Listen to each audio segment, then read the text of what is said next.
The patina on my Red Wing Beckmans is coming in nicely, don't you think? I love a good Teacore look, and the contrast between the brown underneath and the black on top is a pinnacle of boot aging. But these didn't start out looking like this. The boot began life as a Beckman 4579 in Gaucho Brown, and today I'll show you exactly how I transformed it. For a while now, I've been obsessed with figuring out how to get an overdyed black finish, the kind small boot makers talk about when they say they hand dye hides in-house. Even big tanneries like Red Wing's SP Foot describe their Klondike leather the same way: brown base, overdyed with black. It sounds simple, maybe too simple. But the leather world is full of these quiet little secrets, and even though I already own real Klondike and Chromexcel, which is the king of the mainstream Teacoring, I wanted to see if I could create the effect myself. Start with a beaten up brown boot, overdye it, and let the patina begin again from zero. And honestly, I think I got pretty close. I've got a brand new 9060 flat box, plus an aged one, acting as the judges. This Beckman you're seeing has been in rotation for years.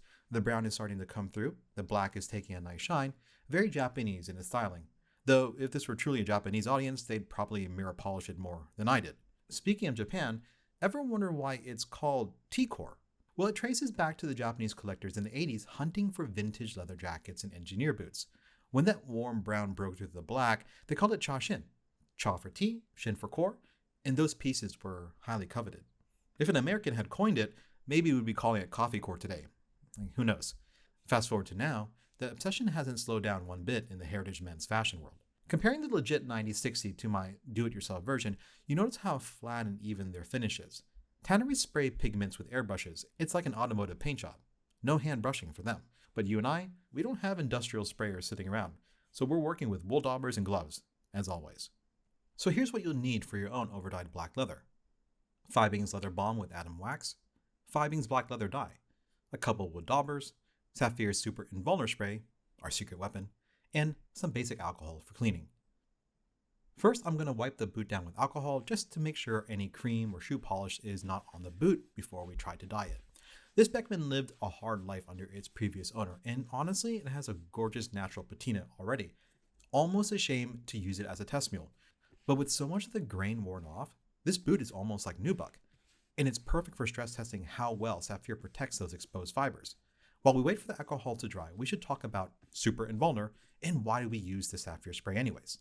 I learned about this leather preparation process while listening to the Full Grain podcast, episode 8 to be specific. The show is hosted by Phil from Ashland Leather and Nick Horween, of course from Horween Tannery, who in passing said this. You can control that to some degree? Sure, yeah. I mean, you can put, in the most dramatic example, you think about, so take a natural piece of leather and then spray a thin layer or apply a thin layer of silicone to it and then put the dye on top of that. The dye's going to come off almost like right away. Oh, neat. So Thank you so much for the advice, Nick. Saphir spray isn't silicone based though. It's better because it uses fluorinated resins to coat the leather fibers, providing some of the best known repellency on the market. Much more than that of silicone and with greater wear resistance as well. So I said to myself, why not give it a try? And here we are. The directions say to spray from 20 centimeters away. I ignored that. I'm going point blank, just inches away to saturate the surface, and only one coat would be needed. We need to wait for this to dry, which the company says is about 30 minutes. I figure it's best we let it cure for that full duration. In the meantime, let's talk about choosing a boot and leather should you want to try this hand overdyed process yourself. Take a look at these white cutters in black Chromexcel. It goes without saying that you're going to want a brown or ideally a light brown base core leather. Chromexcel actually starts out as a chrome tan leather, hence the name, and by the nature of that tannage, the leather is whitish, grayish, bluish inside. But look at the edges of this white's boot. It's brown. That's because Horween Vegetable retans the leather. So Chromexcel has a combination of strength from chrome tanning and the traditional coloring from a veg retan. Knowing the core or the type of tannage your boot is matters a lot. Take these Viberg 310s for example. On the outside, it's olive. On the inside, it's olive. But in the center, it's actually white and bluish because this is a straight chrome tan leather. It's called a chrome pack. When this boot patinas, that white coloring shows through. That won't be Teacoring, it's white coring, if anything. Some leathers are struck through, completely dyed from the grain side through to the core to the flesh side. That can be a good choice if the boot is brown. Another excellent type of boot to work with is one made from natural, undyed, vegetable retan leather. It's been 30 minutes now, and we're ready for the fun part, dyeing the boot black.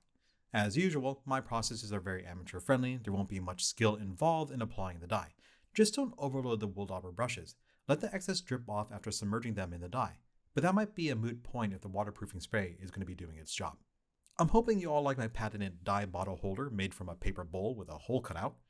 When applying the dye, you probably don't want to go over the same spot multiple times, and don't put too much dye on the tongue if it's worn out. I'll be doing only 1 coat for the tongue and 2 for the rest of the boot, since in other projects the dye bled through the tongue quite readily as it saw the most wear from the eyelets rubbing against it. I've already prepared the edge of the sole since I knew I would dye the entire thing black. They're already lightly sanded. These Beckmans were unfortunately the victim of the Rocha sole debacle, which means the soles failed and crumbled, but it made them a cheap test subject for the video.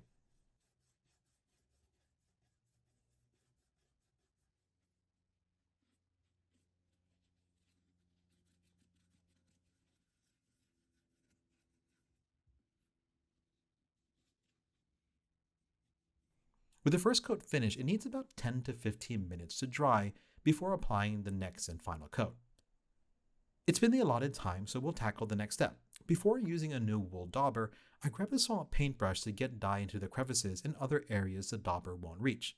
The welt, the area where the upper meets the welt, and right at the corner of the eye stays.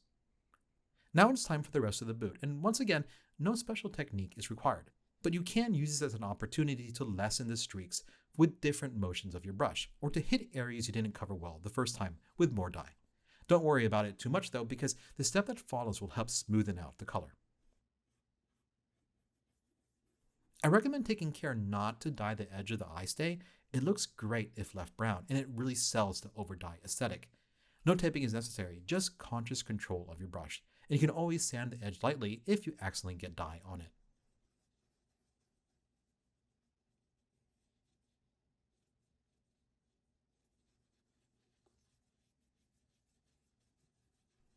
With the final coat of dye, we'll let it rest and dry for maybe 1 to 2 hours. Normally I tell you to wait overnight, but this boot has been sprayed with water and stain repellent, so it won't exactly dry the way you think. So it's been 2 hours, and it's time for Fiebing's leather balm with atom wax.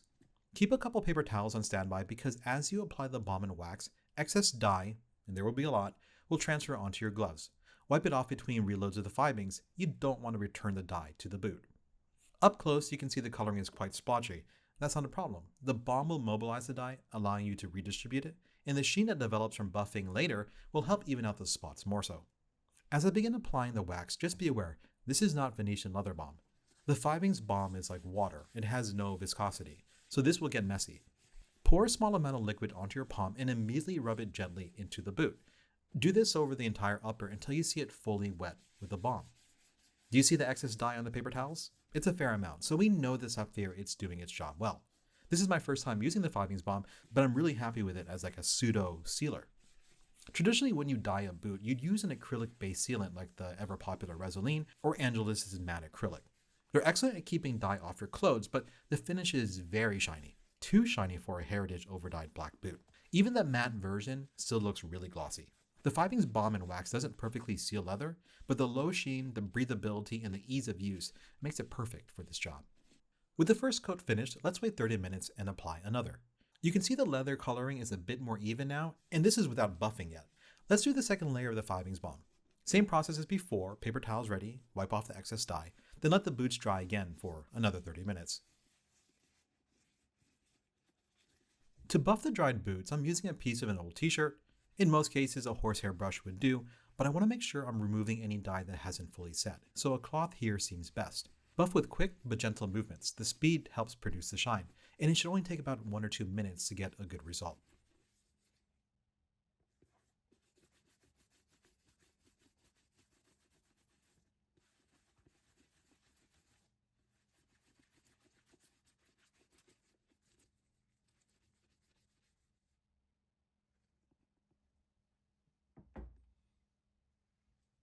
And here we are. Technically, we're all done. Looks pretty good to me, but the question is, did my overdyed-black process actually work? Well, there's only one way to find out. The boot on the right already has the core showing, and that wasn't because I wore it for months.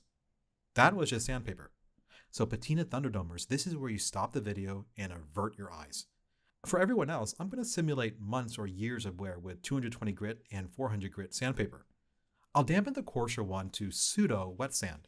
I'll test on the toe and scrape until I see the brown come through. The wax was resistant at first, but after about 30 seconds of sanding, the brown core started to show, and a full minute later we have proof the dye didn't penetrate all the way through. I won't stop here though. Using the finer grit, I'll smooth out the area just to show you like the Japanese style of patina, where they polish the exposed leather to give it a shiny, ghostly brown look. With the 400 grit sanding done, I'll grab some Saphir Emerald Gloss wax polish and apply a small amount with my fingertip to the toe.